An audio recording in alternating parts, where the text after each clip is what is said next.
Point ছিল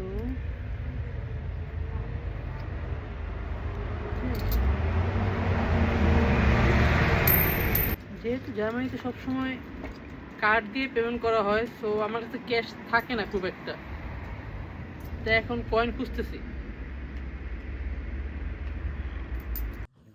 আমি মাত্র আসলাম একটা দোকান থেকে যেখানে পাম্পকিন বিক্রি হয়, বাট দোকানে কোনো দোকানদার ছিল না। ছিল শুধুমাত্র অনেক ভ্যারাইটি পাম্পকিন আর একটা অনেস্টি বক্স। আপনি এই দোকানে আসবেন, আপনার পছন্দ মতো চুজ করবেন, তারপর সেটা নিয়ে দৌড় দিবেন। বাট দৌড় দেওয়ার আগে দেখবেন আপনি যে প্রোডাক্টটা চুজ করছেন সেটার উপরে দাম লেখা আছে, ওই দামটা হচ্ছে সেই অনেস্টি বক্সে পে করবেন, তারপর দৌড় দিবেন। এই কনসেপ্টটা পার্সোনালি আমার কাছে ভালো লাগছে। আর এটা শুধুমাত্র যে পাম্পকিনের উপর তা না, তারা ডিম এভাবে বিক্রি করে, মধু এভাবে বিক্রি করে, ডিফারেন্ট কাইন্ড অফ জ্যাম একইভাবে বিক্রি করে। পুরো কনসেপ্টটা ডিপেন্ড করে ট্রাস্টের উপর।